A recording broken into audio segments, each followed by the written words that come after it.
오늘은 하나님을 경외하라 라는 제목으로 하나님의 말씀을 함께 나누도록 하겠습니다. 출애굽기 두 번째 시간입니다. 따라하시겠습니다. 하나님을 경외하라.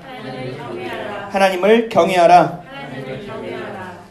이스라엘 민족은 400년 동안 노예 생활을 했습니다.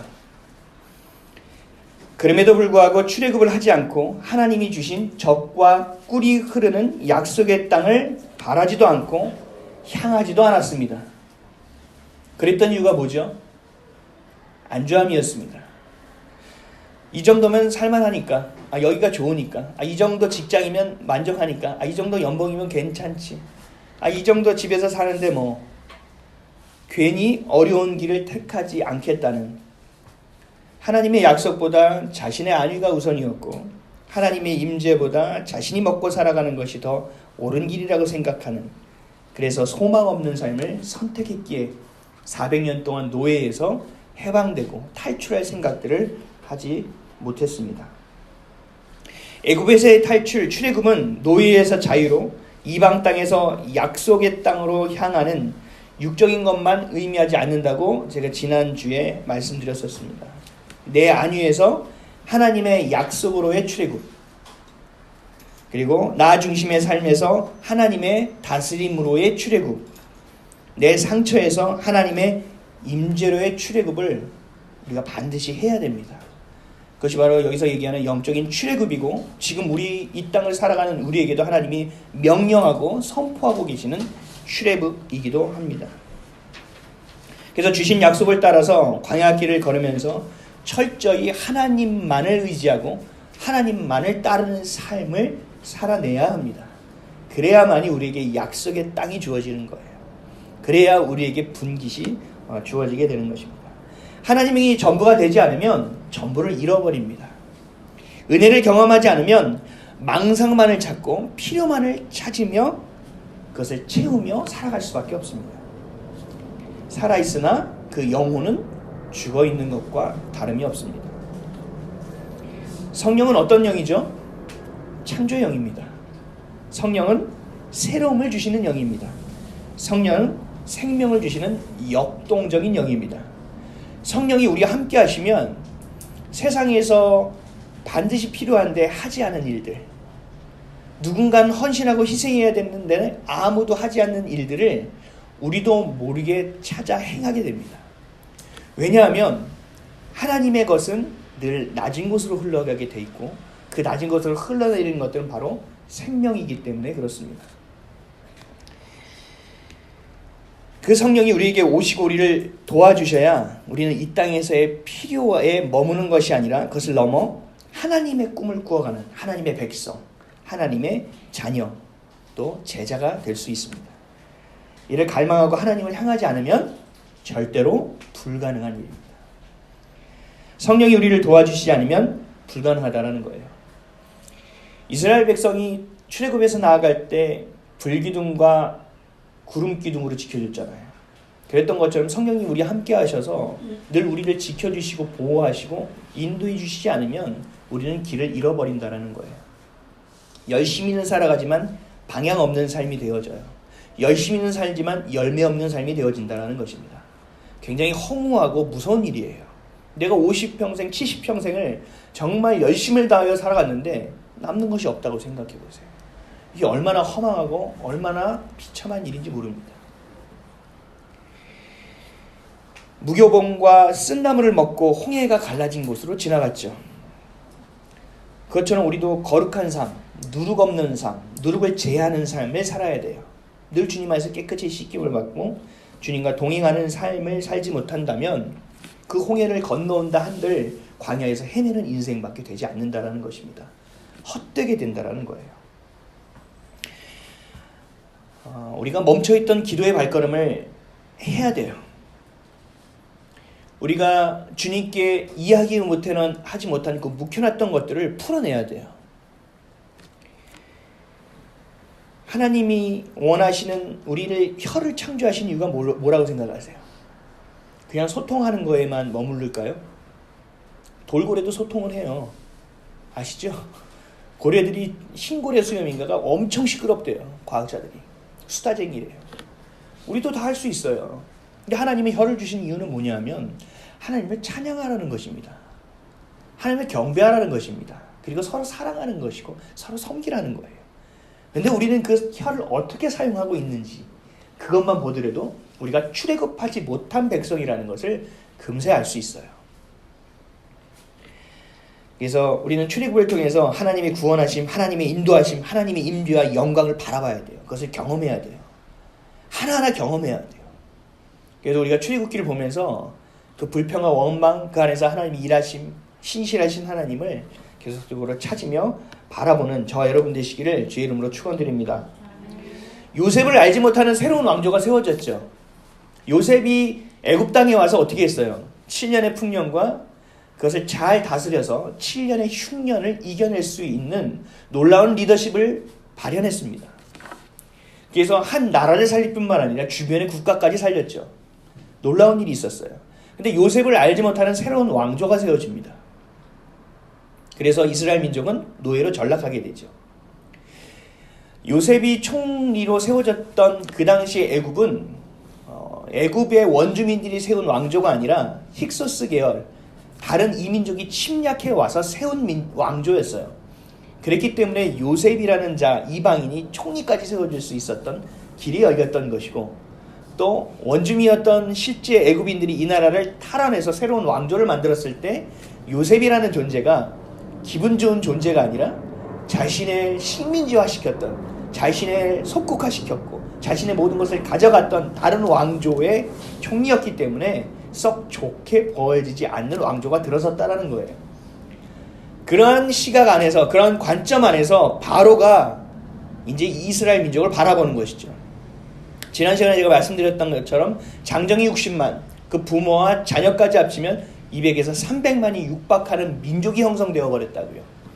그러니까 바로가 그들을 봤을 때 어떠한 마음이 들었냐? 이야, 잘 자라는구나, 번성했구나, 우리의 민족들하고 생각한 것이 아니라 이것들은 위험한 존재이구나라고 생각한 거죠. 그게 바로 8절에서 10절 말씀이었죠. 우리 한번 읽어볼까요? 출애굽기 1장 8절에서 10절입니다. 다 같이 읽겠습니다. 시작.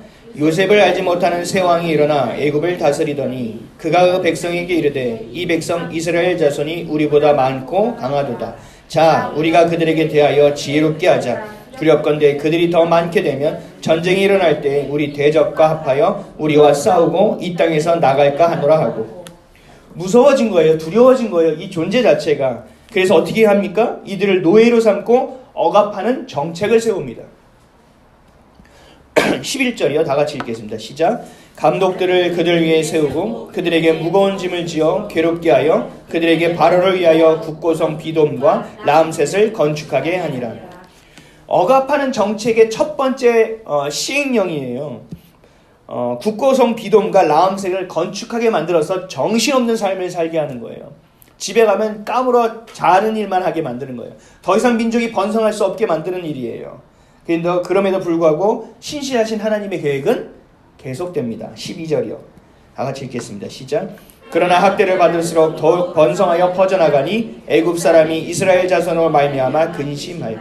학대하면 학대할수록 이들이 더 번성하는 거예요. 이 말도 안 되는 일이 벌어지고 있잖아요. 하나님이 신실하심에, 하나님의 일하심은 계속되는 거죠.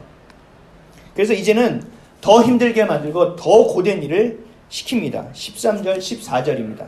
시작. 이스라엘 자손에게 일을 엄하게 시켜 어려운 노동으로 그들의 생활을 괴롭게 하니 곧 흙 이기기와 벽돌 굽기와 농사의 여러 가지 일이라. 그 시키는 일이 모두 엄하였더라. 이제는 일간 시간에만 끝나서 끝나는 게 아니라 일간 시간 외에도 일을 할 수밖에 없게 만들어요. 예전엔 벽돌만 갖다가 쌓았는데 이제 벽돌을 만들어야 돼요. 그리고 농사까지 해야 돼요. 이 여러 가지 일들을 그냥 한 것이 아니라 엄하게 했다라는 거예요. 그래서 뭘 하려고요? 이들이 더 이상 번성하지 못하게 하려고요. 그럼에도 불구하고 어떻게 되죠? 계속 번성해요. 놀라운 일입니다. 하나님의 일하심은 우리의 현실적인 부분을 초월한다라는 거예요.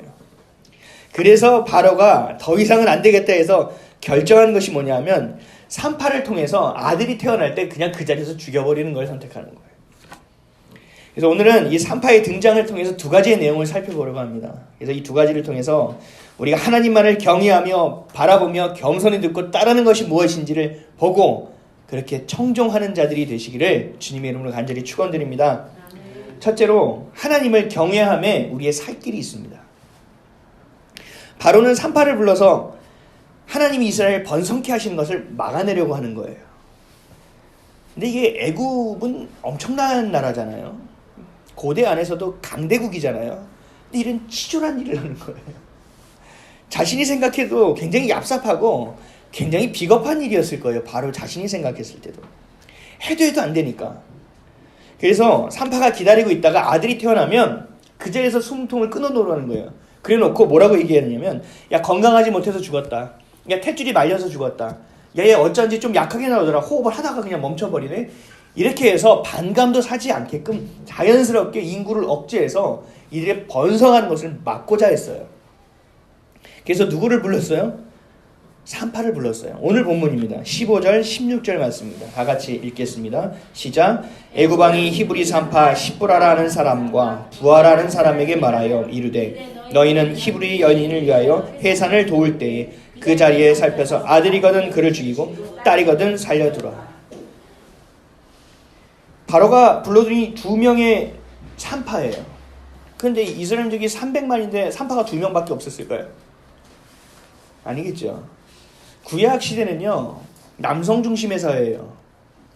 그러면 여성의 이름은 거의 기록되어 있지 않아요. 정말 특별한 케이스 외에는 여성의 이름이 안 나와요. 근데 여기는 나오잖아요. 히브리의 산파 십브라와 부하라는 사람이 나오는 거예요.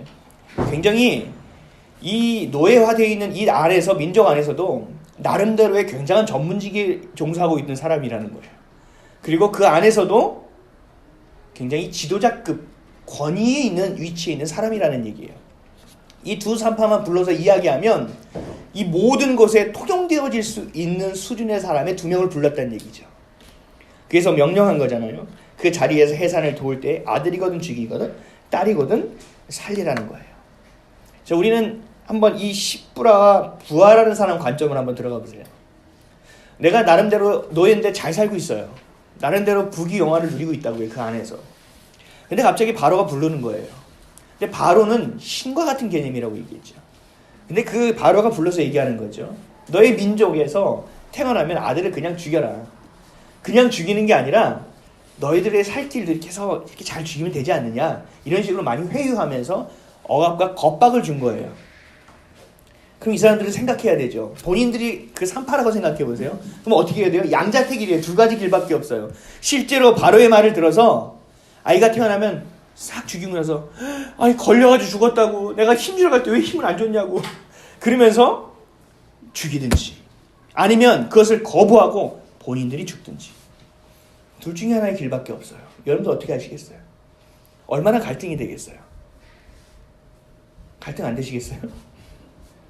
일촉즉발의 위기예요. 지금까지 내가 살던 모든 것을 다 끝날 수도 있고 내 생명을 앗아갈 수도 있고 정말 죄 없는 그 아기들을 죽여야 될 수밖에 없는 이 절체절명의 상황이 된 거예요. 근데 이 위기에 이 산파들이 했던 결정이 굉장히 중요해요. 400년 동안 이 민족이 하나님을 믿고 살았죠. 하나님의 약속을 놓치고 살았어요. 그래서 우리가 하나님보다 자신의 안위가 먼저였다고요. 마치 우리 교회에 다니다가 우리 교회에 안 나온 거예요. 지 맘대로 산 거예요. 그런 사람이라고 한번 생각해 보자고요. 그럼 그 사람에게 야, 너 죽을래? 쟤 죽일래? 하면 어떤 선택을 하겠냐고요. 어째 제가 죽겠습니까? 이런 선택을 하겠죠. 쟤를 죽이겠습니다가 아니라 제가 어떻게 죽겠습니까? 은근슬쩍 구렁이 담 넘어가듯이 내 살 길을 열겠다는 거예요. 근데 이 산파들은 그 결정을 안 했다라는 게 참 놀라워요. 본문 17절입니다. 다 같이 읽겠습니다. 시작. 그러나 산파들이 하나님을 두려워하여 애굽 왕의 명령을 어기고 남자 아기들을 살린지라. 그럼 자신의 목숨을 버리는 건가요? 어떻게 된 거예요? 바로보다 하나님을 더 두려워했다는 거예요. 이게 결정적이에요. 다 놓치고 살았는데 그 끈 하나가 남아있는 거예요. 하나님이 하나님이라는 그 끈이 이 산파들에게는 남아있었어요. 아기를 죽이든지 자신들이 죽어가는 이 중요한 순간에 이 산파들이 했던 일이 굉장히 놀라운 일이라는 거예요. 저는 이걸 읽고 대단한 거예요. 아니 그렇게 잊고 살아가면서 어찌 이 절체절명의 순간에 하나님을 더 두려워할 수 있을까? 바로를 두려워하는 것이 더 맞지 않을까.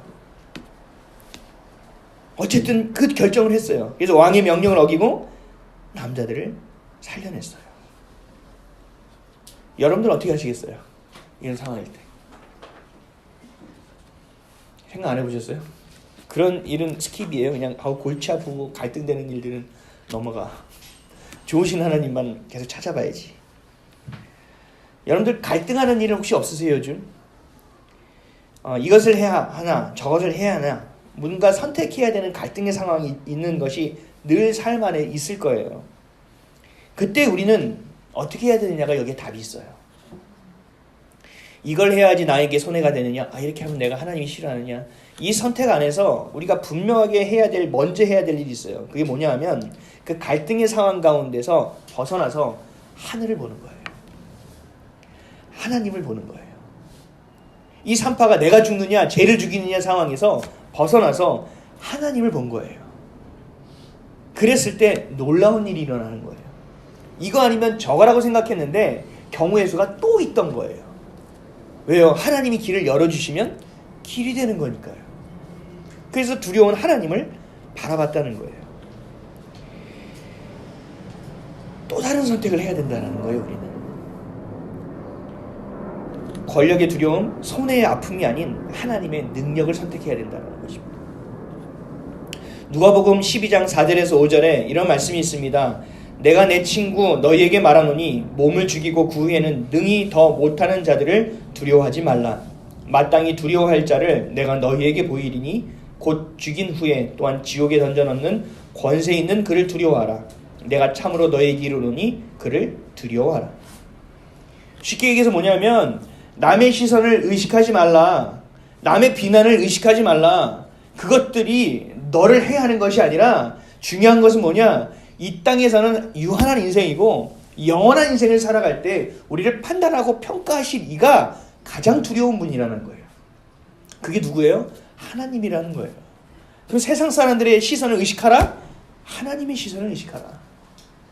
절체절명의 양자택일 안에서 뭘 의식하라? 하나님의 능력을 택하라는 거예요. 그랬을 때 내가 너희를 향하여 어떻게 하는지 보라는 거예요. 근데 우리는 그 선택 안에서 선택을 못해요. 그러니까 하나님이 어떻게 일하실지 보지를 못하는 거예요. 우리가 두려워할 것은 하나님이라는 거예요. 내가 세워놓은 목표를 이루지 못하는 것을 두려워하는 게 아니에요. 내가 너무 불쌍해서 내가 너무 모자라는 것을 가지고 두려워하는 것도 아니에요. 세상 사람이 나를 이걸 하면 나를 어떻게 볼까? 이것도 두려워하는 것이 아니에요. 억울함? 이걸 가지고 두려워할 것도 아니라는 거예요. 우리가 두려울 것은 단 하나예요. 하나님이라는 거예요. 우리를 평가하실 분은 하나님이잖아요. 역사를 주관하시는 분은 한 분이세요. 천지를 창조하신 분도 한 분이세요. 우리의 생사월국을 주관하시는 분도 하나님 한 분이시라는 거예요. 요한복음 12장 43절에 그들은 사람의 영광을 하나님의 영광보다 더 사랑하였더라. 이 땅 가운데 하나님의 말씀을 변절하고 하나님을 떠나 살아가는, 세상이 좋다고 살아가는 사람들은 뭐예요? 하나님의 영광이 아니라 사람의 영광, 세상의 영광을 더 사랑했기 때문에 나아갈 수밖에 없었다는 거예요. 거꾸로 얘기하면 세상의 그 시선과 비난이 더 두려워서 하나님을 두려워하는 것들보다 앞서갔다라는 얘기예요.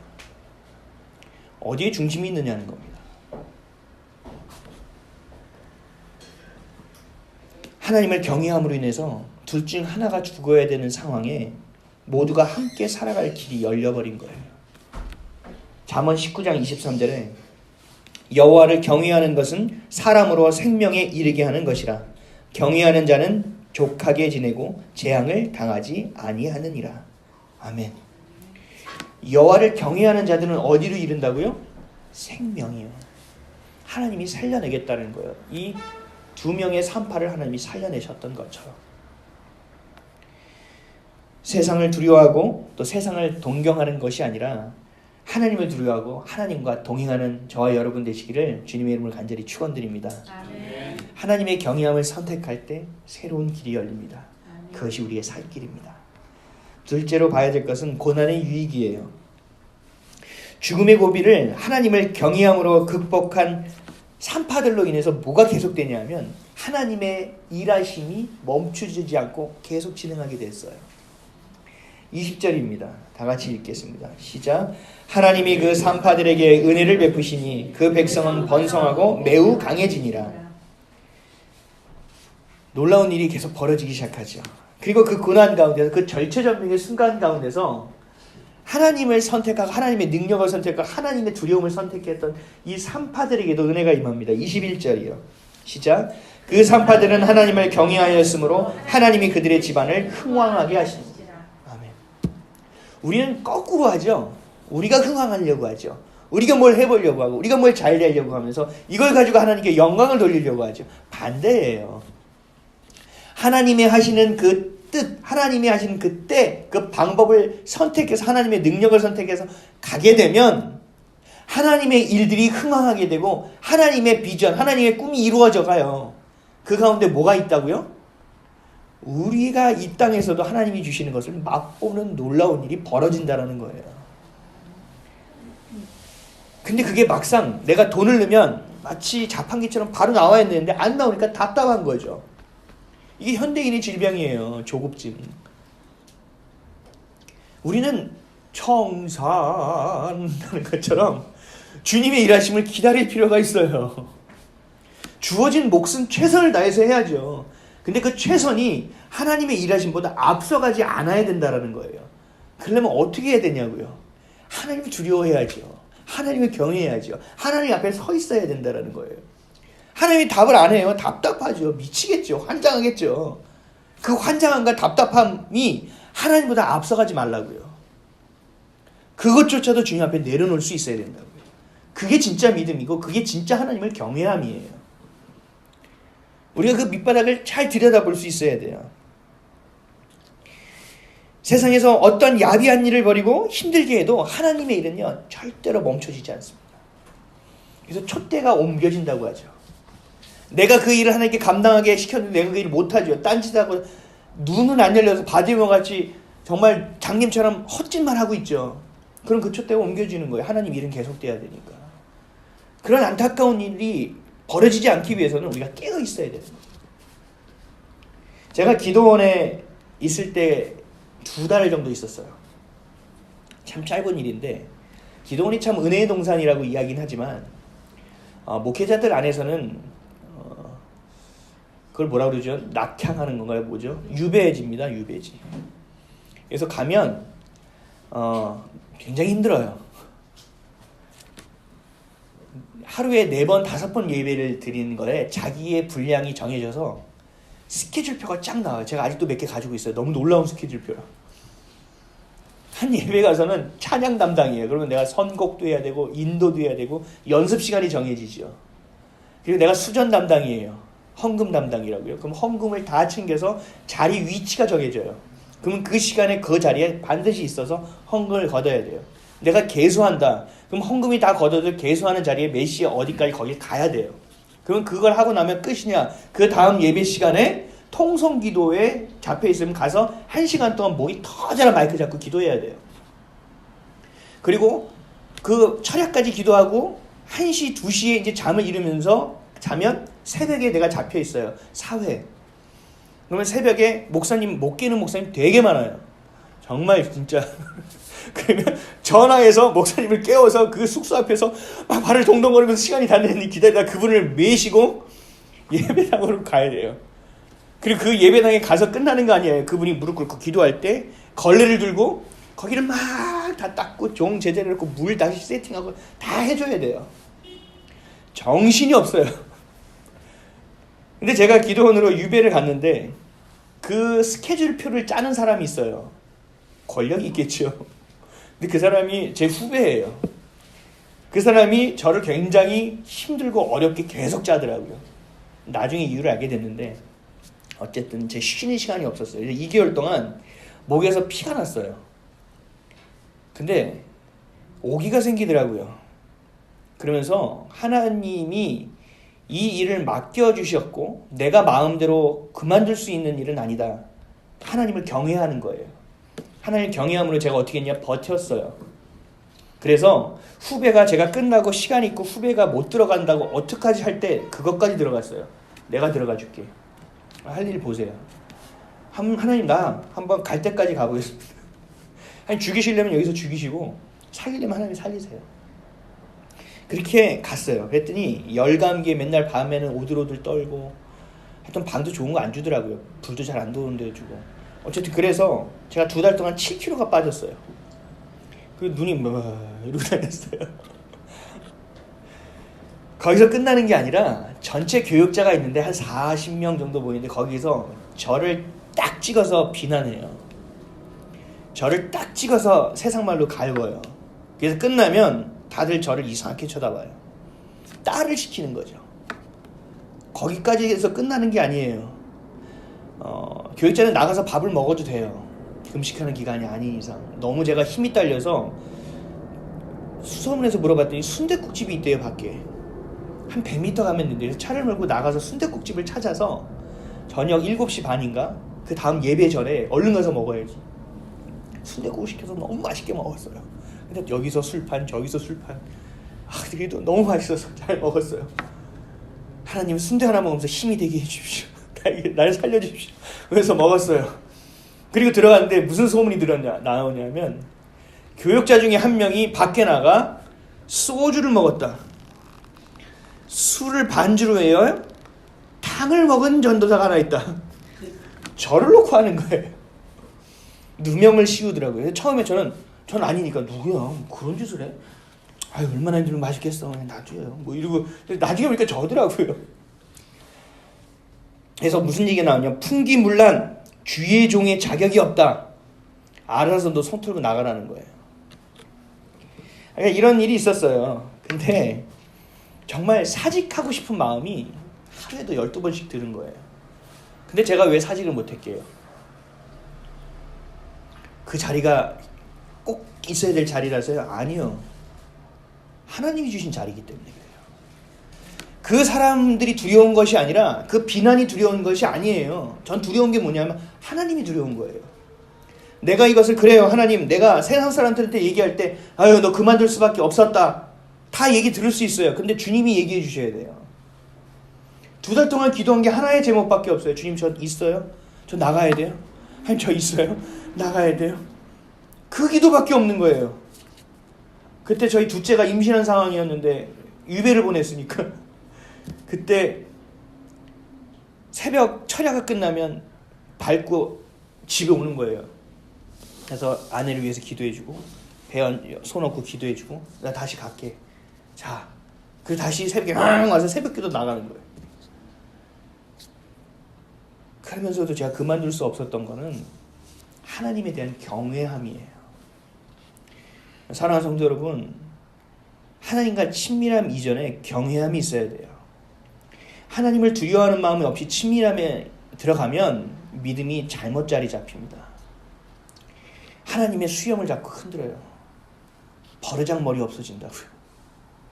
하나님의 경외함이 있어야 돼요. 뭐 하나 선택할 때 내가 허투루 선택해서는 안 돼요. 왜요? 내 몸은 누구 거예요? 하나님 거잖아요. 오늘 우리가 살아갈 때 이 2명의 산파와 같이 우리에게 시키신 일들이 있어요. 우리가 태어나기 이전에 하나님 만세 전부터 그 일을 계획해 놓은 일들이 있어요. 여러분들 한 명 한 명의 인생은 그냥 헛살아가는 존재가 절대 아니에요. 하나님 반드시 해야 될 일이 있어요. 이 산파들처럼. 그것을 찾아야 돼요. 그것을 기도해야 돼요. 그것이 무엇인지 물어봐야 돼요. 제가 하나님을 경외해서 그만두지 못하고 절규했던 것처럼 여러분 또한 그것을 알기 위해서 절규해야 돼요. 하나님 가르쳐 주세요. 오늘 호흡하고 오늘 살아가는 이 걸음들이 헛걸음이 되지 않게 해주세요. 하나님을 만났을 때 하나님이 잘했다, 착하고 충성된 종아, 너 고생 많았지, 이 얘기 듣게 해주세요 라고 우리 기도해야 된다는 거예요. 여러분들 고난이 없으면요 이런 사명을 생각도 안 하게 돼요. 고난이 없으면요 하나님이 내게 주신 것이 뭔지도 모르게 살게 돼요. 여기가 좋사오니 맛있으면 이거 너무 맛있어, 다음에 또 와야지. 야 이거 좋으니 나도 사야지. 저거 좋으니 나도 가봐야지. 이런 일 하다가 인생 종친다고요. 그리고 누가 손가락처럼 아파, 누가 날 힘들게 하면 힘들어, 누가 뭘 하면 난 외로워, 이러다가 인생 끝나면 안 된다라는 거예요. 우리는 어떻게 해야 돼요? 하나님께 물어봐야 된다는 거예요. 하나님을 경외함이 이 모든 것 위에 있어야 돼요. 시편 119편 67절에 고난당하기 전에는 내가 그릇 행하였더니 이제는 주의 말씀을 지키나이다. 고난이 없는 자는 하나님의 말씀의 귀함을 모릅니다. 고난을 경험하지 않은 자는 하나님의 말씀이 우리의 삶의 잣대라는 것을 인식하지 못합니다. 그래서 손가락이 밖으로 나가는 거예요. 말씀이 이러는데 넌 왜 이렇게 살아? 넌 왜 이렇게 살아? 넌 왜 이렇게 살아? 그 사람 안에 있는 성령은 근심합니다. 그리고 나중에는 소멸되어질 수 있습니다. 위험한 일입니다. 이 세상 가운데서 절대로 놓치지 말아야 될 것 단 하나를 꼽는다면 하나님의 손이에요. 그걸 놓쳐서는 안 됩니다. 고난은요, 늘 우리에게 유익을 가져다 줘요. 고난 없이는 우리가 하나님을 경외할 수 없기 때문에 그렇습니다. 하나님을 경외하지 않고서는 우리의 인생이 될 수 없다는 것을 하나님을 아시기 때문에 그때마다 적절한 고난을 우리에게 보내주시는 거예요. 억울함, 아픔, 상처는요, 우리 육체를 벗는 날 다 소멸되어지게 돼요. 다 씻겨지게 돼요. 우리에게 남는 건 뭔지 아세요? 하나님을 경외했던 것, 십자가에 못 박혔던 못자국과 같이 하나님과 동행했던 그 믿음의 흔적만 남습니다. 그것을 가지고 우리는 하나님께 평가받게 되고 재판받게 되는 거예요. 고난의 흔적이 주님과 함께 겪은 흔적이 많으면 많을수록 우리의 은혜의 흔적은 늘어가는 것이고, 우리가 주님 앞에 나아갈 때 기쁨과 감격은 더 깊어지는 거예요. 고난은 이 땅에서 머무는 내 시선이 이 땅에만 머무는 것을 막아주는 거예요. 내 시선을 하늘로 향할 수 있게 도와준다는 것입니다. 귀한 도구죠. 그래서 고난의 유익을 우리가 반드시 알아야 돼요. 그래서 고난이 저는 올 때 늘 생각해요. 첫 번째, 또 뭐가 하나 더 오겠네. 왜요? 고난은 늘 줄줄이 솜사탕이 뭐죠? 눈가사탕처럼 와요. 비엔나 소세지처럼. 또 하나 오면 하나 더 오겠네. 또 와요. 또 오겠네. 그냥 받아들여요. 왜요? 이 안에서 하나님의 뜻이 중요하거든요. 내가 이 상황 가운데서 다른 거 보는 게 아니라, 다른 경우의 수를 선택하는 것이 아니라 하나님의 능력만 선택하면 되거든요. 그래서 그 고난이 올 때 첫 번째는요, 줄줄이 오겠네. 둘째는요, 하나님이 일하고 계시는구나. 하나님이 일하고 계시는구나. 내 그릇이 좀 컸구나. 하나님 또 다른 것을 또 행하게 해주시겠구나라는 기대가 생겨요. 사랑하는 성도 여러분, 고난 가운데 계십니까? 고난이 여러분 가운데 와 있습니까? 애써 피하려고 하지 마세요. 피한다고 되지 않아요. 그 고난을 받아들이세요. 그리고 우린 뭐 해야 돼요? 하나님을 바라봐야죠. 오늘 두 명의 산파와 같이 주님을 선택해야 됩니다. 아멘이십니까? 노역을 시켜도 번성해요. 더 힘들게 해도 또 번성해요. 그리고 치욕적인 얕은 수를 썼음에도 불구하고 더 번성해요. 그러니까 어떻게 되죠? 바로가 이제는 극에 달합니다. 마치 일제시대에 일본이 했던 것처럼. 맨 마지막은 뭐예요? 문화정책 뭐 하다가 마지막 말살 정책으로 가잖아요. 22절이에요. 다 같이 읽겠습니다. 시작. 그럼 너희가 그의 모든 백성을 명령하여 이르되 아들이 태어나거든 너희는 그를 나일강에 던지고 딸이거든 살려두라 하였더라. 이제는 모든 곳에 공포하는 거예요. 이제 무서운 정치, 공포 정치가 시작된 거예요. 이제 보는 즉시 던지고 다 죽이라는 거죠.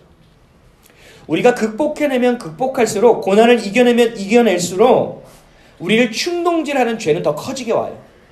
이걸 기억하셔야 돼요. 그리고 자기에 대한 연민과 자책은 더 커지게 오게 되어 있어요. 우리는 그렇게 생겨 먹었어요. 그럼 그 가운데 우리가 어떻게 해야 되느냐? 새벽이 오기 전에 하늘이 가장 어두운 것처럼 하나님의 때가 오고 있구나라는 기대를 해야 된다는 거예요. 그래서 우리가 뭘 붙잡고 살아야 되냐? 약속을 붙잡고 살아야 되는 거예요. 하나님이 주신 약속을 붙잡으면 흔들리지 않아요. 아이들에게요, 너 이거 다음에 성탄절날, 예수님 생일날 축하하는 기념으로 이거 사줄게. 그럼 아이들 어떻게 하는지 아세요? 그거 가지고 살아요. TV에서 뭐 광고가 나오고 다른 장난감, 저거 사고 싶다, 저거 사고 싶다, 저거 사고 싶다 하다가도 어떻게 하죠? 나 이거 사줄 거 있어, 나 받을 거 있어, 이걸로 산다고요. 버틴다고요. 우리는요, 그 약속이 있냐고요. 못 버틴다고. 약속이 없으면. 그래서 약속을 구해야 되는 거예요. 하나님 어떻게 해주세요?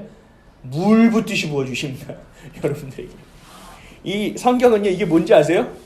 다 사랑의 약속이에요. 전부 다 약속이에요. 근데 이것을 잣대를 가지고 보면 다 율법으로 보이죠. 천만에요. 우리를 향한 사랑의 약속입니다. 신실하신 하나님의 일하심이 지속되고 있구나, 커지고 있구나라는 것을 우리가 기억해야 돼요. 어두워지면 어두워질수록. 그 가운데 우리가 해야 될 일은 기도의 자리를 지키는 것이고 하나님을 경외하는 것이에요. 이걸 놓치지 마세요. 우리가 한 주간도 살아갈 때 하나님이 보는 것을 나도 보게 해주십시오. 예수님이 품은 마음을 나도 품게 해주십시오. 성령님이 일하시는 것에 나도 참여하게 해주십시오 라는 기도를 놓치지 마세요. 그래서 주님 안에 거하며 또 고난의 유익과 또 그 가운데서 하나님의 손을 잡을 때 또 다른 새로운 우리의 살 길이 열림을 반드시 기억하시고 주님께 내어 맡기는 저와 여러분 되시기를 주님의 이름으로 간절히 축원드립니다. 기도하겠습니다.